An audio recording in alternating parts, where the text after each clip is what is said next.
नमस्कार दोस्तों। Export import की ट्रेनिंग में आज आपका स्वागत है। Part number 9। पिछले कई वीडियो में हमने आपको step by step export import business करने का तरीका सिखाया। आज सबसे महत्वपूर्ण प्राइस कैलकुलेशन हम आपको सिखाने जा रहे हैं। एक्सपोर्ट में कैसे प्राइस कैलकुलेशन करके एक इंपोर्टर को बताई जाती है। जैसे कि पिछले वीडियो में आपने टर्मिनोलॉजी में प्राइस शब्द को सुना, कितने प्रकार की प्राइस फॉरेन ट्रेड में प्रयोग की जाती है ये आपने जाना। उसी को आज हम आपको सिखा रहे हैं कि ये अलग अलग प्राइस का कैलकुलेशन कैसे होगा, क्योंकि एक एक्सपोर्टर के लिए ये जानना जरूरी है कि जो माल मैं एक्सपोर्ट कर रहा हूँ उसकी कीमत, उसकी प्राइस क्या होगी, मुझे कितना भुगतान प्राप्त होगा और उसमें उसका कोई नुकसान नहीं होना चाहिए। ये बेहद महत्वपूर्ण बात होती है। इंपोर्टर को भी ये जानना जरूरी होती है कि वो जो प्रोडक्ट इंपोर्ट कर रहा है उसकी प्राइस क्या होगी, कीमत क्या होगी, इसलिए उसे भी ये जानना जरूरी है किस प्राइस में वो इंपोर्ट करे। तो आइए बात करते हैं प्राइस कैलकुलेशन। प्राइस कैलकुलेशन कैसे किया जाता है इसको जानने और सीखने की कोशिश करते हैं। तो देखिए, हमने 3 प्रकार की प्राइस की बात की, एफओबी प्राइस, सीआईए प्राइस और सीएफआर या सीएनएफ प्राइस। हम एक एग्जांपल लेते हैं। मान लीजिए मेरी एलईडी टीवी मैन्युफैक्चरिंग यूनिट है। मैं एलईडी टीवी एक्सपोर्ट करता हूं और मुझे दुनिया भर में एक्सपोर्ट करना है। तो मैं अपने उत्पाद को अगर एक्सपोर्ट करने जाऊंगा, बायर्स ढूंढूंगा, इंपोर्टर्स ढूंढूंगा, उनसे जब मैं सौदा करने के लिए बातचीत करूंगा तो डेफिनेटली मेरा बायर या मेरा इंपोर्टर मुझसे प्राइस की बात करेगा, वो मुझसे प्राइस पूछेगा। तो कौन सी प्राइस मैं उसको ऑफर करूं ये मुझे कैलकुलेट करना आना चाहिए। मुझे पता होना चाहिए कि मेरी तीनों प्राइस के रेट में क्या फर्क होगा या तीनों प्राइस कैसे डिसाइड होगी, ये जानना जरूरी है। अगर एक एक्सपोर्टर को इन प्राइस कैलकुलेशन का पता नहीं है तो हो सकता है उसे एक्सपोर्ट करने में नुकसान उठाना पड़े। तो प्राइस कैलकुलेशन ट्रेड का बेहद महत्वपूर्ण भाग है। आइए हम बात करते हैं एक एग्जांपल के द्वारा।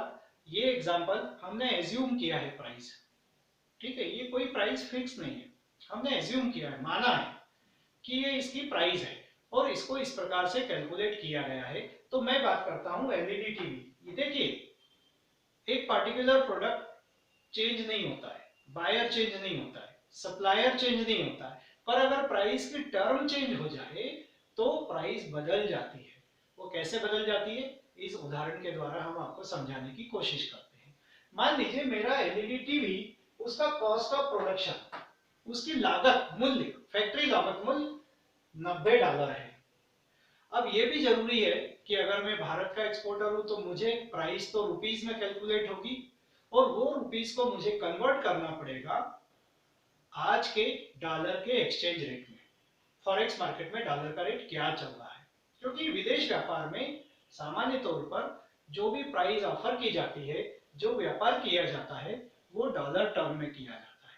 तो मुझे उस पहले अपनी कॉस्ट को रुपीस में कैलकुलेट करके उसको डॉलर रेट में कन्वर्ट करना पड़ेगा, क्योंकि फॉरेन बायर को या इंपोर्टर को मुझे अपनी प्राइस डॉलर के रूप में बतानी पड़ेगी। तो मैंने कैलकुलेट किया, मान लीजिए मेरा कॉस्ट ऑफ प्रोडक्शन $90 का है, $90, 90 $90 का एक टीवी मेरी फैक्ट्री में बनकर तैयार हो रहा है, जिसमें सारे रॉ मटेरियल की कॉस्ट आ गई, लेबर कॉस्ट आ गई, फैक्ट्री की रनिंग कॉस्ट आ गई, अन्य प्रकार की कॉस्ट आ गई, इलेक्ट्रिक खर्चे आ गए, सारे खर्चे जोड़कर उसकी मेरी कॉस्ट आ रही है $90। फिर मैं उस माल को पैक करूंगा तो मुझे पैकिंग चार्जेस लग रहा है $1। ये जो डॉलर में रुपीस को कन्वर्ट करके मैंने लिखा है, ये उदाहरण है, माना गया है, आप इस तरह कैलकुलेट कर सकते हैं। तो कॉस्ट आई $90, पैकिंग चार्जेस लगे $1, इसके बाद आगे का खर्चा, माल पैक हो गया तो वहां से फैक्ट्री से माल पोर्ट पर जाएगा। मान लीजिए नवा शेवा मुंबई पोर्ट है मेरा नजदीकी पोर्ट, मैं पोर्ट पर माल भेजूंगा तो मुझे लोकल ट्रांसपोर्टेशन के द्वारा फैक्ट्री से माल को लोड करके, ट्रक में लोड करके पोर्ट तक पहुंचाना पड़ेगा, क्योंकि मेरा बायर मुझसे पूछ रहा है मुझे एफओबी प्राइस दो, मतलब क्लीन ऑन बोर्ड प्राइस दो, ऑन बोर्ड प्राइस दो। तो मुझे कैलकुलेशन करना जरूरी है। हम एक्सेल शीट में इस कैलकुलेशन को बना के अगर रख लेंगे तो बार बार कैलकुलेट करने की आवश्यकता नहीं होगी, और जो भी कुछ चेंजेस आएंगे हम वही करके हमेशा अपडेट रह सकते हैं।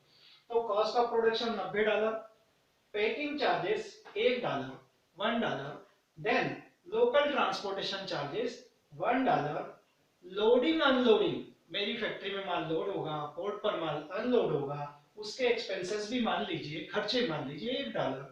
इसके बाद आता है पोर्ट एक्सपेंसेस होते हैं कई प्रकार के, वो हमारा सीएचए हमें बता देता है, वो भी पर यूनिट अगर मान लिया जाए तो $1। कस्टम क्लियरेंस, हमारा सीएचए काम करता है कस्टम हाउस एजेंट, आने वाले वीडियो में हम कस्टम हाउस एजेंट के बारे में भी जानेंगे। कस्टम क्लियरेंस का एक्सपेंसेस हो गया $1।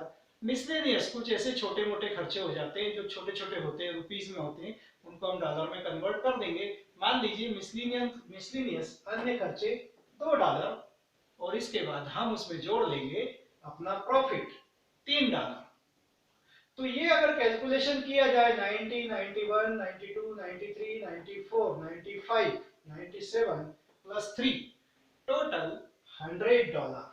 यानी टीवी का एफओबी प्राइस क्या आया, $100। यानी अगर मुझसे कस्टमर या इंपोर्टर एफओबी प्राइस पूछता है तो मैं उसको बताऊंगा I can supply at the rate of $100 per unit या पर टीवी। तो ये हो गया एफओबी प्राइस। दूसरा आता है सीआईएफ प्राइस।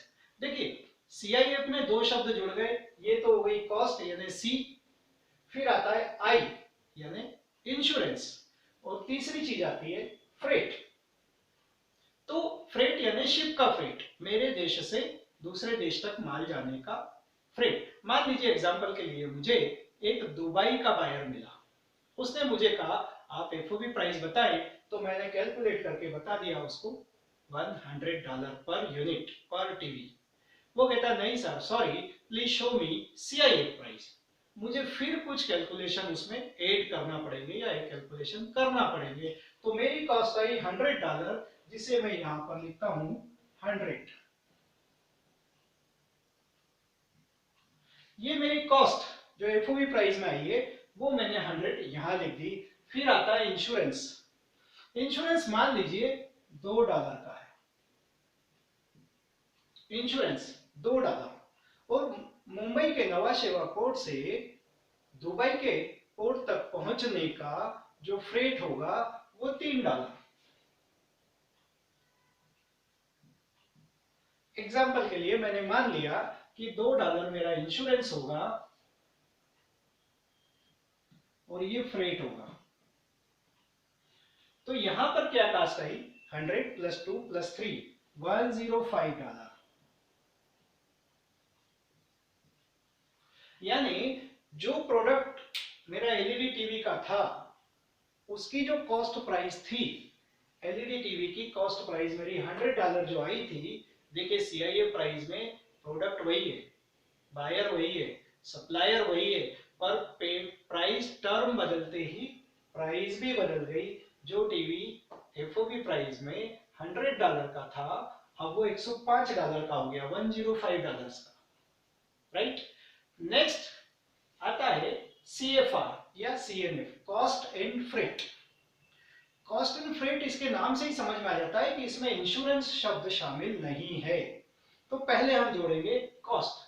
तो कॉस्ट हमारी है $100, क्योंकि माल का उत्पादन करके पोर्ट तक तो पहुंचाना है, शिप पे तो चढ़ाना है, ऑन बोर्ड तो करना है, और इसके बाद वो शिप के द्वारा माल मान लीजिए दुबई तक जाएगा, तो शिपिंग का भाड़ा जो $3 लग रहा है हम इसमें ऐड कर देंगे 3। ये हो गया टोटल $103। देखिए प्राइस टर्म बदलते ही प्राइस बदल गई, प्रोडक्ट नहीं बदला, प्रोडक्ट सेम है, सप्लायर सेम है वो भी चेंज नहीं हुआ, बायर सेम है वो भी चेंज नहीं हुआ, तो क्या चेंज हुआ, प्राइस चेंज हो गई। यानी अगर वो एफओबी प्राइस पूछता है तो हमें प्राइस इस तरह कैलकुलेट करके $100 बताना है। अगर वो सीआईए प्राइस बोलता है तो हमें CIF प्राइस में इंश्योरेंस और फ्रेट कॉस्ट में जोड़कर बताना है। और अगर वो CFR या CNF प्राइस पूछता है तो हमें कॉस्ट प्लस फ्रेट जोड़कर उसे प्राइस बताना है। इससे एक्सपोर्टर को अपने एक्सपोर्ट किए जाने वाले माल की प्राइस पता होती है और इंपोर्टर को इंपोर्ट किए जाने वाले माल की प्राइस पता होती है। अब ये दोनों पे डिपेंड करता है कि किस टर्म को फॉलो किया जाए, यानी जहां पर इंपोर्टर एग्री होगा और एक्सपोर्टर एग्री होगा उस प्राइस पर बिजनेस की डील पक्की की जाएगी। तो इस प्रकार एक्सेल शीट में इसको बनाया जाता है। कोई भी एक्सपोर्टर, आप भी एक्सेल शीट में एक बार इसको कैलकुलेशन करके रेडी करके रख लें और जब भी कोई परिवर्तन हो किसी खर्चे में आप उसको चेंज कर दें। हमेशा आपके पास तीनों प्रकार की कॉस्ट आपके सिस्टम में मौजूद रहेगी। जब भी आप किसी बायर से बात करेंगे, इंपोर्टर से बात करेंगे, तो आपको इंस्टेंट कॉस्ट आपके पास पता होगी और आप चाहे FOB प्राइस, चाहे CIF प्राइस, चाहे CFR प्राइस अपने बायर को ऑफर कर सकते हैं। हमने कोशिश की आपको प्राइस टर्म समझाने की। हमें उम्मीद है आपको प्राइस टर्म समझ में आई होगी। हम इस पूरी ट्रेनिंग में आपको वीडियो के द्वारा घर बैठे फ्री ट्रेनिंग प्रोवाइड कर रहे हैं। अगर आपने पुराने वीडियो नहीं देखे हों तो आप हमारी वेबसाइट www.broadcastchannel.com पर जाकर उसके वीडियो सेक्शन में जाकर एक्सपोर्ट इंपोर्ट ट्रेनिंग को, एक्सपोर्ट इंपोर्ट के वीडियो को देखकर आप शुरू से वीडियो देख सकते हैं।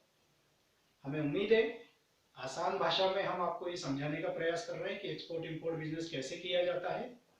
और आज हमारे इस ट्रेनिंग का पार्ट नंबर 9 कंप्लीट हुआ।